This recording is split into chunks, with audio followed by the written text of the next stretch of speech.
"This bag is worth more than you," yelled the alien heiress. Moments before he saved her life, the orbital promenade of Veli's Prime glittered under artificial sunlight, stretching in endless curves above the black void of space. Ships of all sizes drifted past the transparent observation domes, and the citizens of the station walked its corridors like ants along a clear path.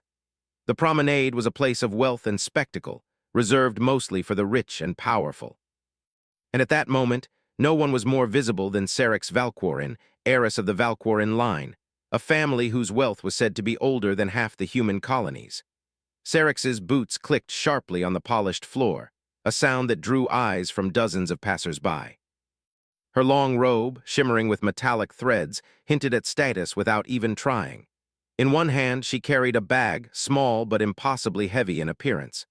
Its surface seemed to absorb light and shimmer with changing colors, like liquid gemstones caught in a prism. Those who knew its value did not dare look directly at it. Whispers spread through the promenade like wildfire. She was unaware that her day was about to change in the most human way possible. Elias Trent was a human porter, a contracted worker responsible for logistics and package delivery on Veli's Prime. Humans were common in these roles, often overlooked, undervalued, and sometimes mocked for their small size and fragile biology. Elias fit the stereotype perfectly, lean, quiet, with hands calloused from years of carrying cargo. But he had learned to notice things others ignored. A slight shift in gravity, the faint whir of a hidden machine, or the way a wealthy alien fidgeted when nervous. He was pushing a cart with a collection of delivery boxes, all labeled in alien script he could barely read. One box wobbled as he moved, and his sleeve brushed against the promenade railing. Nothing unusual except that Serix, moving in her characteristic slow and deliberate fashion, had chosen that exact moment to pivot sharply around a corner. The cart nudged her bag, just a tiny touch. The world seemed to pause. Serix turned, her eyes narrowing into slits. "This bag is worth more than you," she shouted, her voice cutting through the murmurs of the crowd. "Do you even know what you've touched, human?" Elias froze. All he had done was brush the bag. He opened his mouth, then closed it, knowing any reply would probably make things worse. Around him, people gasped.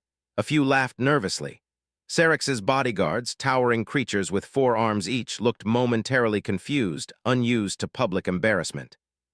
Serix sniffed and raised the bag higher as if to shield it from further insult. "Get out of my way," she barked, gesturing to the corridor behind her. Elias stepped back, but his eyes followed the bag. There was something about it, a faint hum he didn't recognize. He didn't understand the physics of it or why it seemed to react to touch, but his instincts told him it was important. "Are you going to apologize?" Serix demanded, narrowing her golden eyes. Elias shook his head. I didn't touch it, not really," he said softly.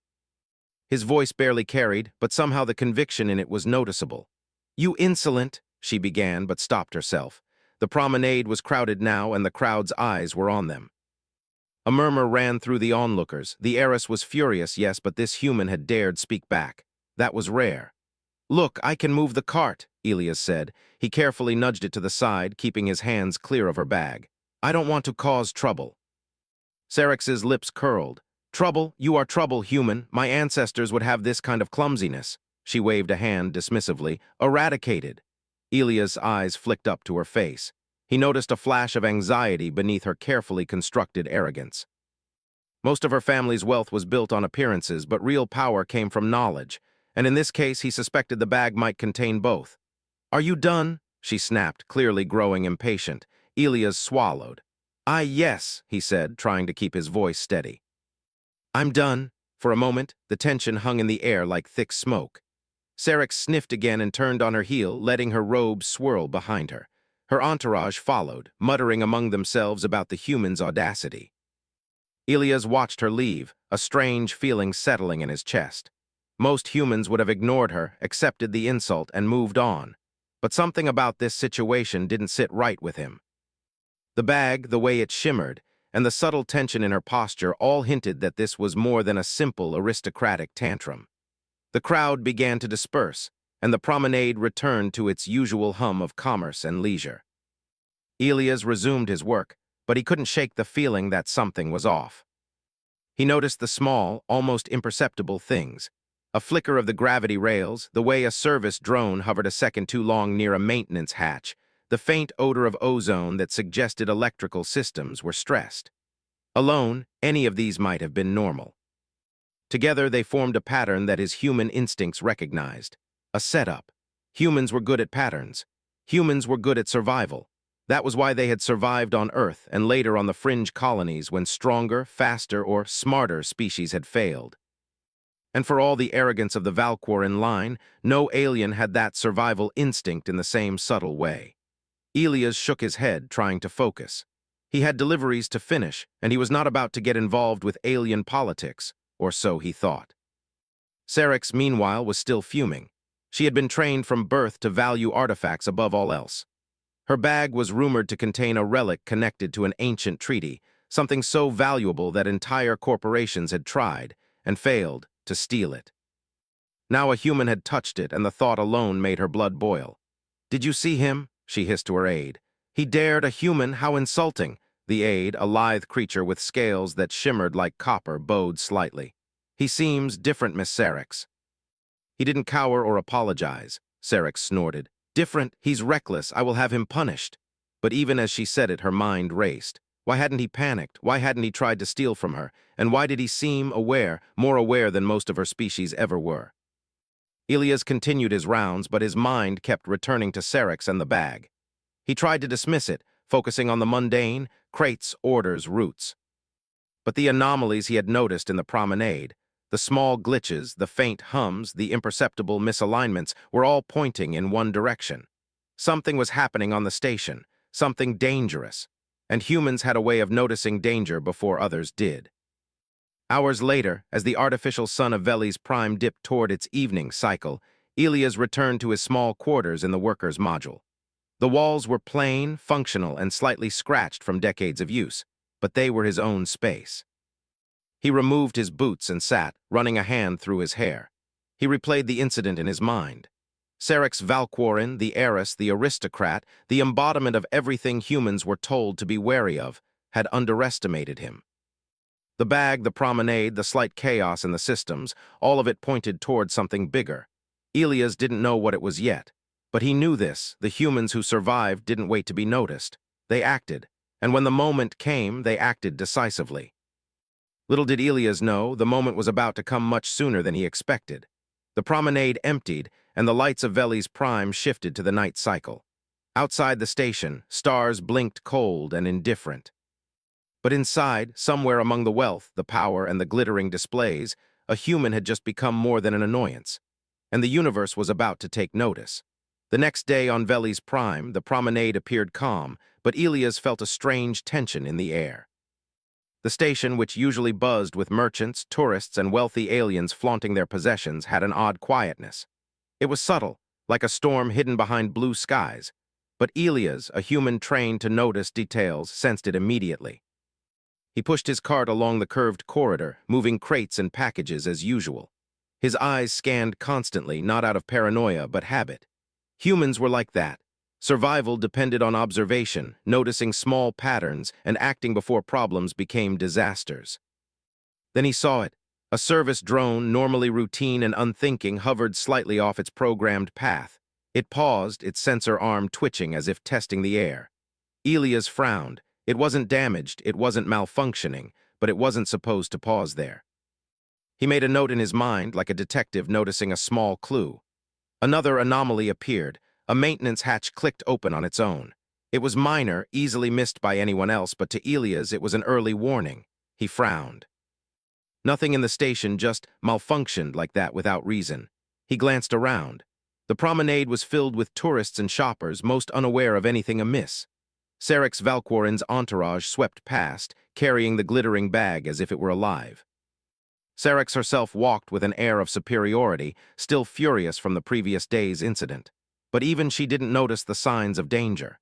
Elias felt a chill. Humans had always survived because they acted where others hesitated. And right now, the station was hiding something dangerous, something most of its wealthy inhabitants couldn't even perceive. Hours passed. Elias continued his deliveries, moving from corridor to corridor, and with each step more irregularities appeared. A gravity panel flickered, briefly tilting the floor by a few degrees. A security drone paused mid-route, as though debating which direction to go. Even the lights in the promenade dimmed for just a fraction of a second, imperceptible to the untrained eye but obvious to Elias. "This isn't random," he muttered under his breath. He stopped near a corner, ducked behind a crate, and observed. A group of maintenance droids moved past, performing tasks that seemed normal on the surface. But Elias noticed the pattern. Every few minutes, a different system on the station. Power grids, gravity stabilizers, life support monitors shifted slightly in perfect sequence. It was a deliberate attempt to test or sabotage the station. Most aliens would not notice it, or they would panic in confusion. Humans, however, had evolved to survive with minimal resources and under unpredictable conditions. Elias' mind raced, connecting dots, forming patterns. Something was coming, and it wasn't an accident.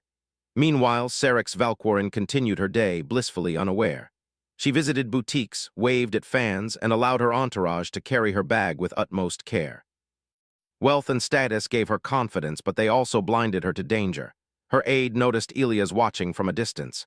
"Miss Serix," the aide whispered, "that human he's observing." Serix waved a hand dismissively. "Let him, humans are weak. They see too much and yet they understand nothing." She smiled, arrogant and careless. "I would not fear him even if he tried to interfere." But her smile faltered as the promenade's lights flickered. Just a subtle pulse, barely noticeable, but enough to make her stomach tighten. She glanced around, but the crowd's chatter and movement masked the change. Elias, however, saw it clearly.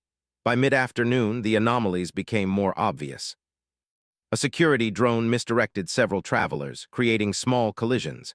Gravity rails wavered slightly, and an automated door slammed unexpectedly. People stumbled, laughed nervously, or cursed under their breath. Serix's guards scowled, adjusting their routes. Elias noticed another clue. The flickering lights formed a sequence like Morse code. He paused, crouched behind a pillar, and listened to the hum of the station. Each minor malfunction wasn't random. Someone, or something, was sending signals through the station's systems. He calculated quickly. The pattern was logical, methodical, and intelligent. Someone was trying to take control of the station. Most humans would not have noticed until it was too late. Serix, meanwhile, became more uneasy. The bag seemed to vibrate slightly against her arm. She glanced at it nervously, then at Elias, who was still watching from afar. "Do you feel that?" she whispered to her aide. "It's nothing, Miss Serix," the aide said, though her own tail twitched with unease. "The station is old, systems sometimes flicker." Serix shook her head. "No, this feels wrong." She adjusted the bag tightly against her chest. "Keep moving and stay close. I do not like this." The promenade suddenly erupted into chaos. A group of tourists stumbled as the gravity rails shifted again. A small display panel sparked and hissed. People screamed, though no one was hurt. Security drones scrambled, trying to regain control. Elias sprang into action. He didn't panic. Humans rarely did when there was no time to think. He ran along the promenade, checking each anomaly as he passed. He noticed the patterns, how each disturbance was not random, but a rehearsal for something larger. His mind raced. If they target the bag, Elias realized the danger immediately. Someone was trying to steal or manipulate the heiress's artifact. And they didn't care about humans, guards, or station authorities. They only cared about the target, the bag. Serix's entourage began to tighten around her. She noticed Elias running toward the disturbances. "Why is he here?" she hissed. "Why is he interfering?" Her aide glanced nervously. "He seems to understand what's happening." "Understand?" Serix barked. "He is just a human. Humans are weak. They cannot even carry their own weight without collapsing." But Serix didn't notice the small change in her own heartbeat, the way her hands trembled slightly as the bag pulsed against her chest. Her instincts, honed over centuries of aristocratic training, sensed danger. She realized, perhaps too late, that the human had noticed it too, and might be the only one capable of acting. Elias reached the source of the disturbances, a control panel for a minor gravity section. Most aliens would have frozen, overwhelmed by the blinking lights and strange hums. Elias didn't hesitate. He examined the panel quickly, running his fingers over exposed wires and circuits. He didn't understand all of it, but he understood enough. Someone had inserted logic-based sabotage into the system, a pattern designed to test reactions and identify weaknesses. Humans had survived logic traps like this before in old colony systems, in survival games, in resource crises. He recognized the style, calculated, predictable, but not invincible. He set to work. Using his knowledge of human intuition, improvisation, and quick thinking, he began to stabilize the systems, rerouting minor power flows and adjusting grav controls manually. Minutes passed. The anomalies ceased one by one. The promenade returned to normal. The crowd murmured in relief, unaware of how close they had been to catastrophe. Syrinx, finally noticing the human at work, approached him. "What are you doing?" she demanded, her voice sharp, more frightened than angry now. Elias didn't look up. "Preventing a disaster," he said simply. "Your bag isn't safe, the station is compromised." She blinked. "Compromised? How, who, why?" "Someone is testing the systems," Elias said. "They want to know what will fail and what will hold. They are not concerned with you, yet. But they are observing, and you are the target." For a moment, Syrinx was silent. She had never been told that her life, let alone her bag, could be at risk in such a subtle way. She had wealth, guards, and status. But none of it could replace someone who understood the unseen threat. Her eyes widened. You see it?" Elias nodded. "I see it, and if you don't move carefully, someone will use this station against you." For the first time, Syrinx realized her arrogance had blinded her. Humans were not weak. Humans were unpredictable. Humans survived because they acted when others hesitated. And this human, Elias Trent, had just become her only real hope. The station hummed quietly as if nothing had happened, but Elias knew the danger was far from over. The saboteur or saboteurs had tested the station's systems today. They would return stronger, smarter, more dangerous. He had noticed the first signs. That was the human advantage, noticing danger before it was too late. Syrinx's hand tightened on her bag. For the first time, she didn't care about the wealth inside. She cared about the human who had saved her from disaster she hadn't even recognized.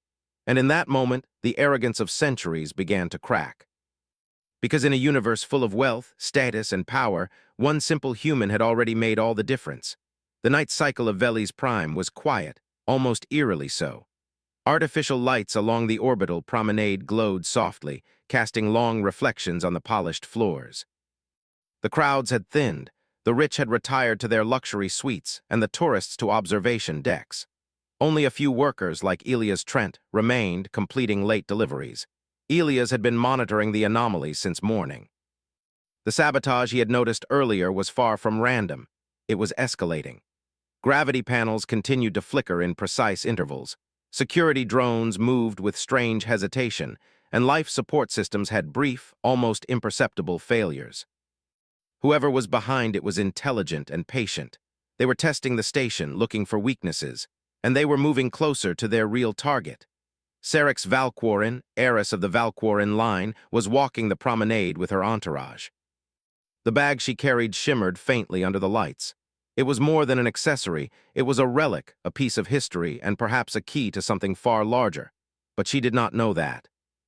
All she knew was that it was hers, and anyone who touched it without permission would suffer consequences. The first hint that something was wrong came from the subtle hiss of vented air. A corridor ahead of her began sealing automatically, sliding doors clicking as they locked one by one. At first, she thought it was a normal security protocol, but then she noticed the slight tilt of the floor beneath her boots. The gravity panels were misaligned again. "Something is wrong," she whispered to her aide. Her voice trembled slightly, though she tried to hide it. Her aide, a lithe, copper-scaled creature named Trivis, looked around nervously. "It is likely a malfunction, Miss Syrinx. The station is old. Systems sometimes behave." "Malfunction?" Syrinx snapped. "No, I know a malfunction when I see one. This is deliberate." Elias had been following discreetly. From a distance, he saw the corridor beginning to seal, life support venting slightly to depressurize the area. He realized immediately someone was trying to trap her. There was no time to wait. Humans were often underestimated precisely because they acted while others hesitated. Elias sprinted down the promenade, navigating between the remaining tourists and minor maintenance droids. His focus was entirely on the heiress ahead. The doors began sliding shut faster now. Syrinx noticed and froze. Her guards moved to block the path behind her, their multi-armed frames bristling. But the corridors were narrow, and the automated doors were programmed to ignore personnel presence. In moments, she would be trapped. "Move!" Elias shouted, even though she could not hear him over the whirring systems. He leapt over a small barrier and pressed his shoulder against the closing door. The mechanism groaned but paused, held by sheer human force. Sarex looked up, eyes wide, and finally saw him.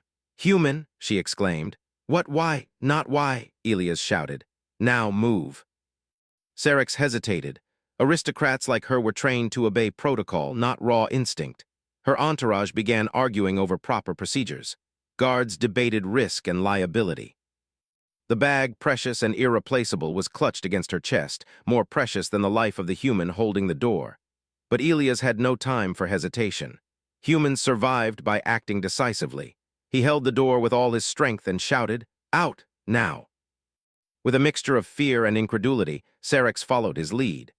She stumbled past the doorway just as the last section of the corridor sealed completely behind them, trapping her entourage inside. Her heart pounded not just from fear, but from the realization that her precious bag had almost become useless if she stayed in one place too long. She looked at Elias, who was panting slightly, muscles tensed. "You," she began. "You saved me." Elias nodded once. "Yes. And if you don't trust me, you may not survive the next attempt." The station systems were still malfunctioning in subtle ways. Gravity rails tilted, lights flickered, and a faint hiss of vented air could be heard from nearby sections. Someone was orchestrating this chaos with precision. It wasn't random. It was designed to test her, test the bag, and test the station's response. Sarex's guards finally managed to reopen the corridor from the other side, but they looked at Elias with suspicion rather than gratitude. "He's just a human," one muttered. "Why would he interfere?" Sarex's eyes narrowed, but she didn't reply. She was realizing that humans did things differently. They acted on instinct, not wealth. They solved problems without consulting centuries of protocol. She glanced down at the bag she held, and then back at Elias. You risked yourself for me," she said softly, almost incredulously. Elias shrugged. "It's what humans do. We act when necessary." The situation was not yet safe. Elias scanned the corridor ahead. He noticed a subtle vibration in the walls, a frequency that suggested sabotage in the electrical grid. Whoever was behind this wasn't just trying to trap her physically. They were preparing to attack the systems that kept the station running. "Miss Sarex," Elias said, crouching slightly, "we need to move to a safer area." "Now," Sarex hesitated. Aristocrats were used to being carried, escorted, and protected by technology and servants. But she had learned something today. The bag, her wealth, and even her guards could not save her against a clever, patient enemy. Elias moved first, signaling her to follow. She did, clutching the bag tightly but now listening to him rather than dictating. Humans were unpredictable, yes, but effective. That was a truth she hadn't yet admitted aloud. As they moved through the station's twisting corridors, Elias explained briefly. "Someone is testing the station. Small failures, minor malfunctions, it's to find weaknesses. The next failure could be deadly if we don't act fast." Sarex was silent. She was processing, thinking of her family, her status, her lifelong lessons about wealth and control. And then she realized she had underestimated this human. Elias was not just a laborer. He understood danger, he acted on instinct, and he valued life over possessions. Her hands tightened on the bag. "And you value life more than possessions?" Elias gave a small, wry smile. "Always, wealth can be replaced, people can't." Sarex blinked. That simple statement, human in its clarity, shook her worldview. The bag, which had always been her most prized possession, suddenly seemed secondary. They reached a junction where several corridors met.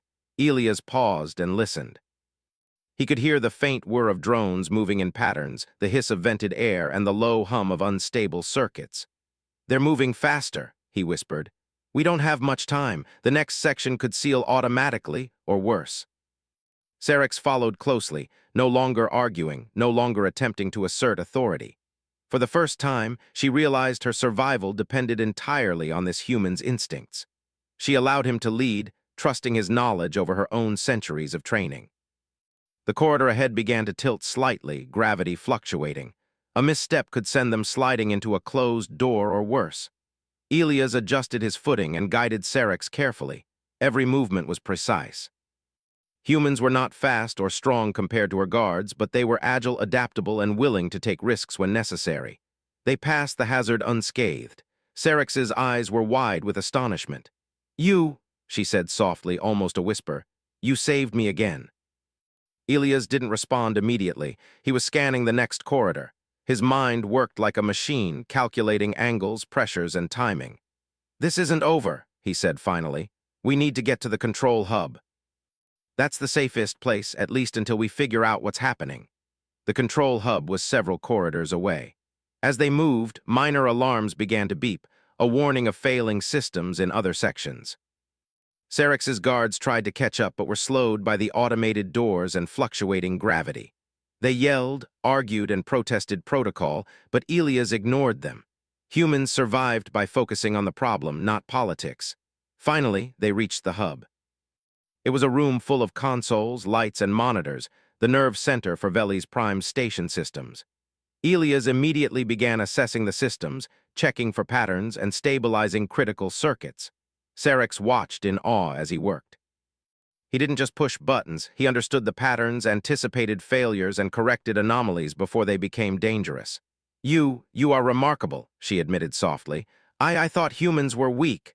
Elias gave a small smile, still focused on the consoles. Weak.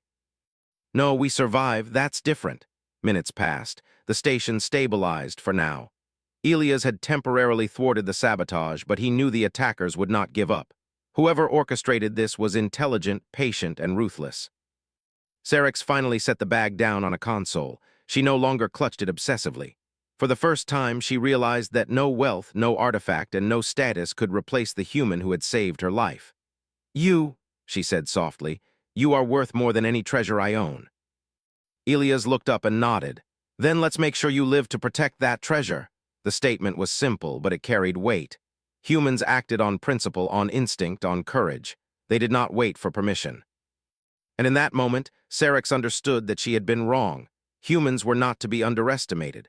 Outside, the promenade continued its quiet hum, unaware of the life-and-death decisions unfolding within. But one human had already changed everything. And the universe, as always, would notice eventually. The control hub hummed with life, a quiet but insistent vibration beneath the floor. Screens flashed with data, some normal, some warning of minor failures, and some indecipherable codes that only someone with experience in logic patterns could interpret. Elias Trent leaned over the console, hands moving quickly and confidently, adjusting circuits and rerouting power flows. Sarex Valquorin stood behind him, bag in hand, watching with a mix of awe and fear. For the first time in her life, she realized that wealth, guards, and status meant nothing in the face of raw intelligence and instinct. She had assumed humans were weak, easily ignored, easily replaced. But Elias was proving her wrong. You understand all of this?" she asked quietly. Elias shook his head. "Not everything, but I understand enough to stop whoever is doing this for now." He typed commands rapidly, monitoring the stability of multiple systems simultaneously. Meanwhile, the saboteurs were closer than anyone realized. The anomalies in the station weren't random tests, they were reconnaissance. Each failure had a purpose, to locate the weaknesses in security, life support, and automated systems. Whoever had orchestrated this attack was preparing for something far larger than a simple theft. Elia's eyes flicked over the monitors. Something didn't fit. The patterns of system failure were too precise. Gravity panels, life support vents, automated doors, they all followed sequences he had seen before in old human colonies. But there was an additional layer, one that suggested intent rather than chaos. He spoke without looking up. "Miss Sarex, this isn't about your bag. They're after you, the bag is just bait." Sarex blinked, shocked. "Me? But why?" Elias paused, thinking. Humans were taught to consider motives and consequences. Aliens, on the other hand, often acted on greed, pride, or fear, but rarely with strategy. "Because you're the key to something important," he said finally. "Something bigger than wealth, something that affects the entire station, maybe even the political balance of your people." Sarex looked down at her bag, suddenly seeing it differently. The artifact, shimmering and priceless in appearance, was more than just a symbol of wealth. It was a tool, a key, a target. And she had been unaware. Her aide, Trivis, trembled slightly. "Miss Sarex, what should we do?" Sarex didn't answer immediately. She glanced at Elias, who was already assessing their next move. Humans acted with calm in the face of danger, relying on observation and quick thinking rather than authority or tradition. And right now, she realized, He was the only one who could keep them safe. "We follow him," she said finally. "I trust him." Travis's tail flicked nervously, but he nodded. "As you wish, Miss Sarix." Elias moved to the next console, one controlling more complex systems, energy distribution, security overrides, and station-wide communication. Each screen displayed patterns of sabotage, sequences of failures deliberately staggered to confuse and mislead. He studied the codes, recognizing a familiar method. "These are logic-based sabotage codes," he murmured. "Someone is testing responses." "Not to steal, but to control." Sarix leaned over his shoulder. "Control, they could take over the station." "Exactly," Elias said. "And if they take over, no one will get out alive, not you, not your entourage, not even the humans who work here. They want the bag, yes, but mostly, they want leverage." The revelation hit Sarix hard. She had spent her life believing wealth and status could protect her. She had guards, weapons, and connections. But none of it mattered when someone could manipulate the very systems of the station. Her hands tightened around the bag. "And you think you can stop them?"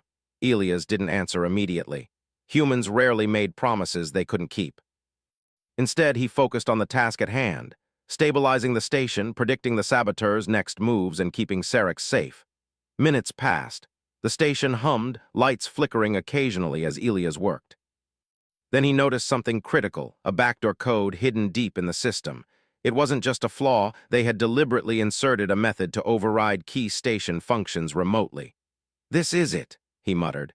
"This is how they plan to control everything. I need to isolate it."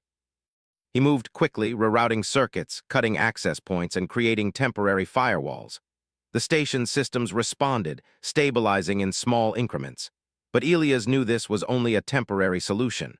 Whoever had done this would return, stronger and more prepared. Sarix watched silently, realizing something she had never understood before. Humans were not weak. They survived because they acted decisively, calculated risks, and relied on instinct as much as intellect. And Elias was the perfect example. You are remarkable," she whispered. I never realized humans could do this." Elias gave a small smile. "We survive, that's what we do." She looked at her bag, suddenly seeing it in a new light. It was important, yes, but not as important as the human who had saved her from a threat she hadn't even understood. Outside the control hub, the saboteurs were already planning their next move. The anomalies they had introduced earlier were only a test, a rehearsal for a larger attack. They had underestimated Elias, underestimating the human ability to notice patterns, to act on instinct, and to solve problems quickly under pressure. Humans were unpredictable in ways that machines and aliens alike could not anticipate, and that unpredictability was their greatest strength. Elias leaned back slightly, analyzing the patterns one last time. He could predict the saboteurs' next move. He could anticipate their logic, and most importantly, he could protect Sarix. Hours passed as the station slowly stabilized. Systems returned to normal, alarms faded, and the faint hum of life support became steady again. Sarix finally lowered the bag to a console, no longer clutching it obsessively. You are worth more than any treasure I own," she said softly, looking at Elias. Elias paused, then nodded. "Then let's make sure you survive long enough to protect it." It was a simple statement, but it carried weight. Humans acted on principle, on courage, and on instinct. They did not wait for permission. And in that moment, Sarix realized that she had been wrong all her life. Humans were not to be underestimated. As the night deepened, the station remained calm, but Elias knew the danger was far from over. Whoever had tried to sabotage the station would return with greater force and more cunning strategies. But Elias also knew something else. Humans survived where others failed. And the universe, it seemed, had just been reminded of that fact. Sarix, clutching her bag once more, no longer felt invincible because of wealth or status. She felt alive because a human had acted when others would have hesitated. And that was more valuable than any treasure in the galaxy.